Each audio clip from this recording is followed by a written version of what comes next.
Hello friends, ఈరోజు ఈ వీడియోలో నీట్ యూజీ 2024 కౌన్సిలింగ్కి పార్టిసిపేట్ చేసే స్టూడెంట్స్ తెలంగాణ స్టేట్ కోటాలో నాన్ లోకల్ కేటగిరీలో పార్టిసిపేట్ చేస్తూ ఉంటే వాళ్ళు తప్పనిసరిగా ఈక్విలెన్స్ సర్టిఫికెట్ సబ్మిట్ చేయాల్సి ఉంటుంది.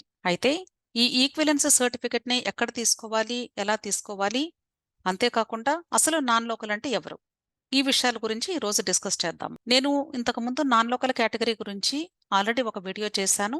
అయినా సరే ఒకసారి రిమైండ్ చేస్తాను.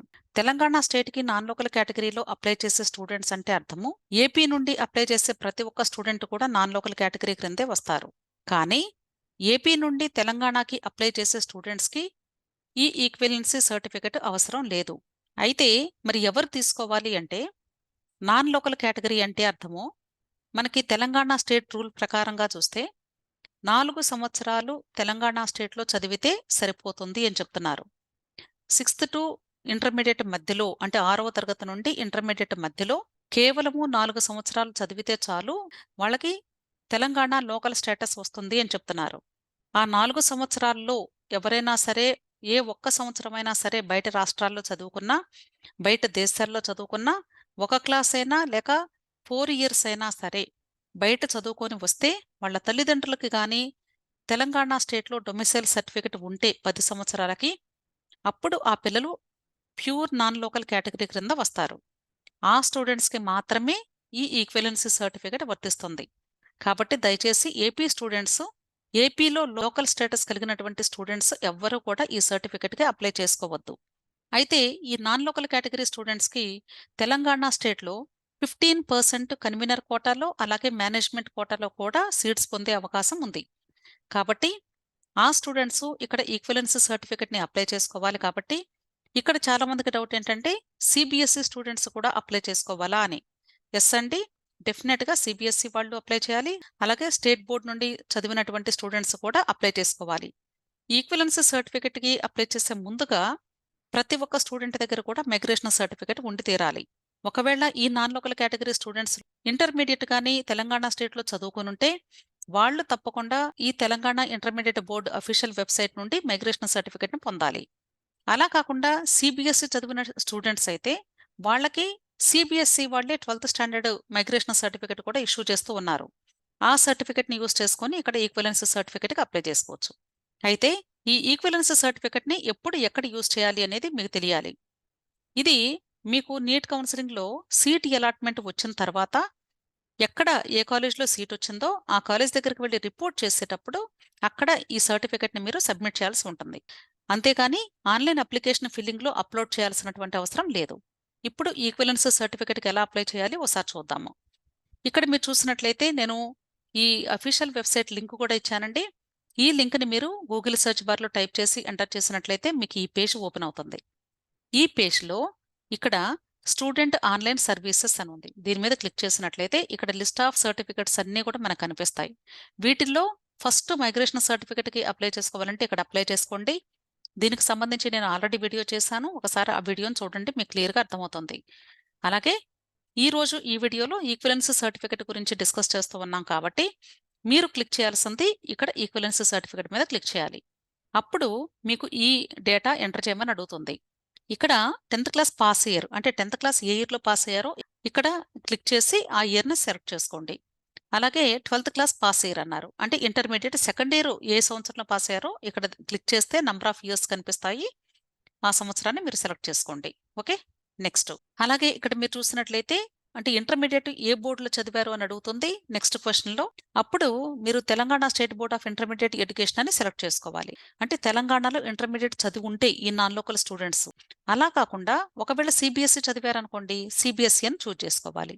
అలా కాకుండా ఒకవేళ ఇప్పుడు ఆంధ్రాలో ఉన్నటువంటి స్టూడెంట్స్ యొక్క తల్లిదండ్రులు గాని ఇంతకుముందు తెలంగాణలో ఒక 10 ఇయర్స్ ఉండి ఉంటే వాళ్ళకి తెలంగాణలో డొమిసైల్ సర్టిఫికేట్ ఉంటే అప్పుడు వీళ్ళ పిల్లలు ఆంధ్రాలో, తెలంగాణలో కాకుండా బయట రాష్ట్రాల్లో ఎక్కడ చదివొచ్చినా సరే వీళ్ళకి కూడా 10% రిజర్వేషన్ ఇస్తారు. అంటే నాన్ లోకల్ కేటగిరీలో. ఎలాగూ ఆంధ్ర లోకల్ స్టూడెంట్స్‌కి యాజ్ యూజువల్‌గా ఇచ్చేస్తారు. వీళ్ళతో పాటుగా ఆంధ్ర అసలు ఆంధ్రాలోనే చదవకుండా కంప్లీట్‌గా ఆంధ్ర పిల్లలు బయట చదువుకొనొచ్చినా సరే వీళ్ళకి కూడా తెలంగాణలో కన్వీనర్ కోటాలో కూడా 15% నాన్ లోకల్ సీట్స్ ఇస్తారు.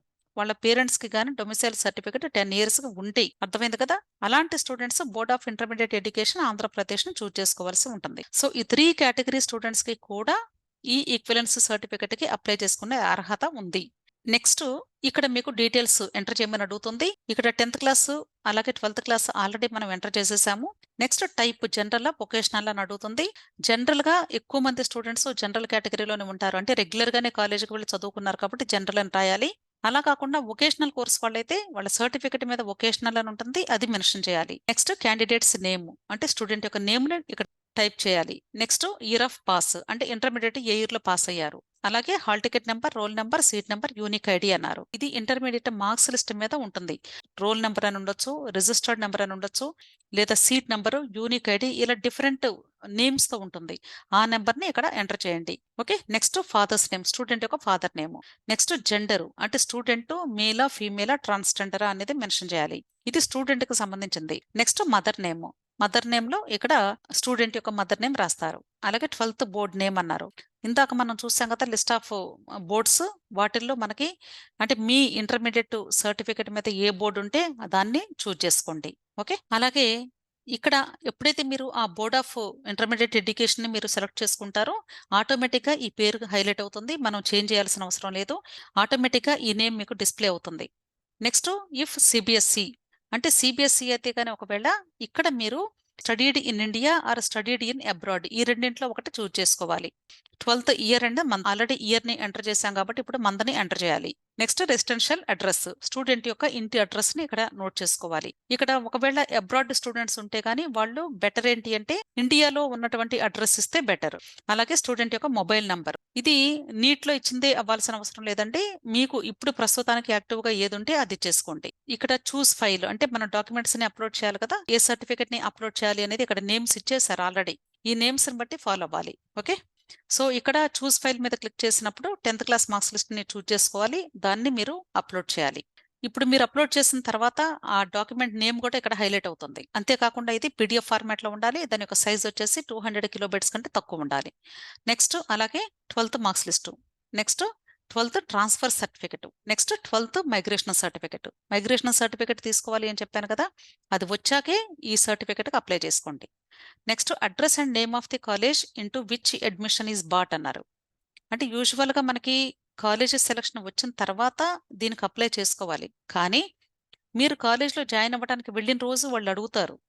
మనకి సీట్కి అలాట్మెంట్ వచ్చిన దగ్గర నుండి కాలేజ్లోకి వెళ్ళి జాయిన్ అవ్వడానికి మ్యాక్సిమం ఉంటే ఒక 3-4 డేస్ ఉంటుంది అంతే. ఒక్కొక్కసారి 2 రోజులే ఇస్తారు. అలాంటప్పుడు మనం తీసుకోలేం కదా, అందుకనే మనం ముందుగా అప్లై చేసి పెట్టుకోవాలి ఇవన్నీ కూడా. ఓకే.